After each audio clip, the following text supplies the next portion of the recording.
नमस्कार दोस्तों, मैं हूं अतुल अग्निहोत्री और आप देख रहे हैं कनेक्टिंग गुरुजी। चलिए शुरू करते हैं। आज मैं आपको त्रिभुजों की समरूपता और उनके गुणों के विषय में बताऊंगा। ठीक है, तो त्रिभुज किस प्रकार से समरूप हो सकते हैं और किस प्रकार से हम उनको पहचानेंगे। ठीक है, तो चलिए इसी को समझ लेते हैं। यहाँ पर हम बात करेंगे त्रिभुज के समरूप होने की। तो पहला त्रिभुज आप यहाँ पर देख रहे हैं, दूसरा त्रिभुज यहाँ पर देख रहे हैं। ठीक है, ये त्रिभुज हमारा ABC है और ये त्रिभुज हमारा DEF। ठीक है, DEF है।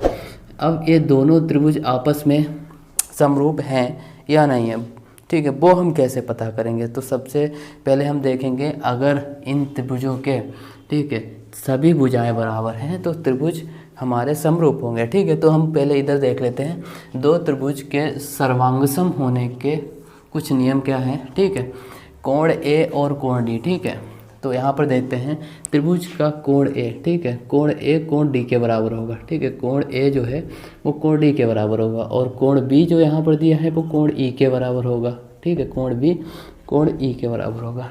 ठीक है, अब कोण C जो है वो हमारा कोण F के बराबर, कोण C इक्वल टू होगा कोण F। ठीक है, तो ये चीज़ें यहाँ पर ध्यान रखनी है।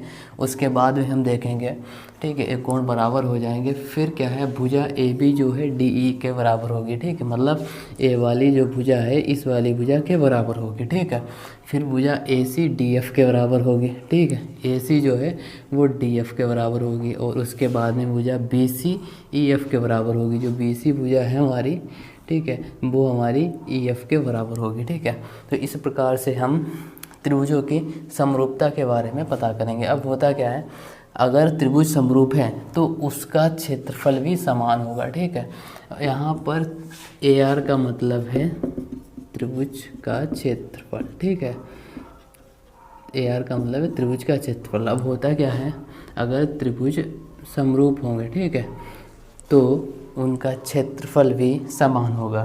तो इस वाले त्रिभुज का क्षेत्रफल इसके बराबर होगा। ठीक है, समरूप में।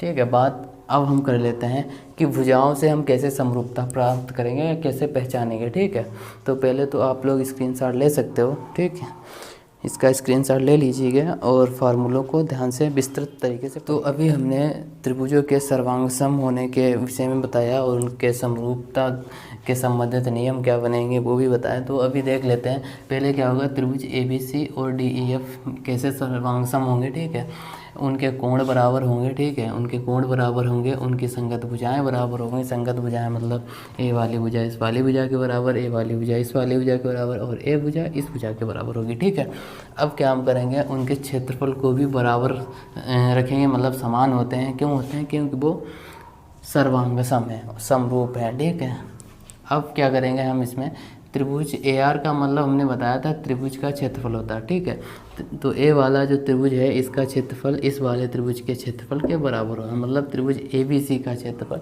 इस त्रिभुज का क्षेत्रफल, ठीक है, इस वाले त्रिभुज के क्षेत्रफल के बराबर होगा। ठीक है, इक्वल होगा। बात समझ में आई।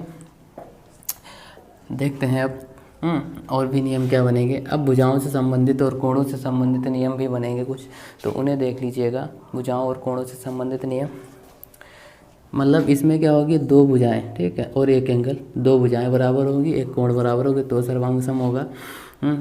और फिर उसके बाद में यहाँ पर तीनों भुजाएं बराबर होनी चाहिए। फिर क्या होगा, दो कोण बराबर होने चाहिए और एक भुजा बराबर होनी चाहिए। अब यहाँ पर एक समकोणी त्रिभुज होगा। समकोणी त्रिभुज में क्या होगा, R का मतलब समकोण त्रिभुज होगा, 90 अंश का कोण बनाएगा और H का R जो है वो हमारा 90 डिग्री का कोण बनाएगा। ठीक है, जैसे इस वाले फिगर में देख सकते हो कि यहाँ पर जो R है वो 90 डिग्री अंश का कोण बनाएगा। ठीक है, उसके बाद में हम देखते हैं H का मतलब हमारा कर्ण से है और भुजा का मतलब हमारा यस से है। ठीक है, तो ये चीज़ें इसमें समान होनी चाहिए, तो समरूप और सर्वांगसम होने के नियम बनेंगे और उसी के हिसाब से हम प्रमेय को हल करेंगे, सवाल को हल करेंगे और हम समझेंगे कि त्रिभुज में क्या चीज़ समरूप है, क्या चीज़ समरूपता में नहीं है। ठीक है, चलो बात कर लेते हैं पाइथागोरस प्रमेय की। अगर पाइथागोरस प्रमेय की बात की जाए तो कर्ण वर्ग होता है। ठीक है, जो कर्ण वर्ग होता है वो शेष दो भुजाओं पर बने वर्गों के योग के बराबर होता है। बने वर्गों के योग के बराबर होगा। ठीक है, मतलब जो कर्ण का वर्ग होगा वो लंब का वर्ग और आधार के वर्ग का योग होगा। ठीक है, तो हम इसको याद कर सकते हैं, सूत्र पाइथागोरस प्रमेय का, कर्ण का वर्ग बराबर लंब वर्ग प्लस आधार वर्ग।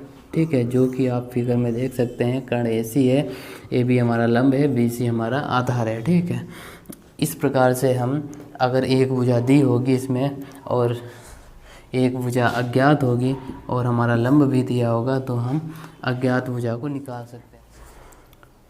तो हम इसमें कर्ण वर्ग में कैसे हल करेंगे, मतलब पाइथागोरस प्रमेय को कैसे हल करेंगे। पाइथागोरस प्रमेय होता क्या है, कर्ण का वर्ग बराबर लंब का वर्ग। ठीक है, लंब का वर्ग प्लस आधार का वर्ग। ठीक है, तो कर्ण का वर्ग बराबर लंब का वर्ग प्लस आधार का, इसमें से दो चीज़ें दे रखी होगी, एक चीज़ नहीं पता होगी तो हम उसको आसानी से निकाल सकते हैं। अब इसमें होता क्या है, अगर इस वाले से हम मध्यिका डाल दें, इसको 20 से हम अर्धक कर दें। ठीक है, यानी ये 90 अंश का कोण बनाएगी, 20 से हमने एक 45 अंश का कोण बना दिया, यानी जो इसका मध्य बिंदु होगा AC का मध्य बिंदु होगा। ठीक है, AC का मध्य बिंदु होगा। ठीक है, क्या मध्य बिंदु होगा, D। तो हम इसमें क्या होता है, इसमें AD, ठीक है, AD और CD ए बराबर होंगी और इसी के साथ साथ में BD भी इसके बराबर होगी। ठीक है, बस इतना कॉन्सेप्ट इसमें समझना है और बस इसके साथ साथ इतना ही त्रिभुजों के सर्वांगता को लेकर। अभी हम क्या करेंगे, इन सभी फार्मूलों को लेकर एक एक्सरसाइज बनाएंगे और उस एक्सरसाइज में इन सभी का हम प्रयोग विस्तार से बताएंगे। ठीक है, आज के लिए बस इतना ही, मिलते हैं अगली क्लास में, तब तक के लिए जय हिंद।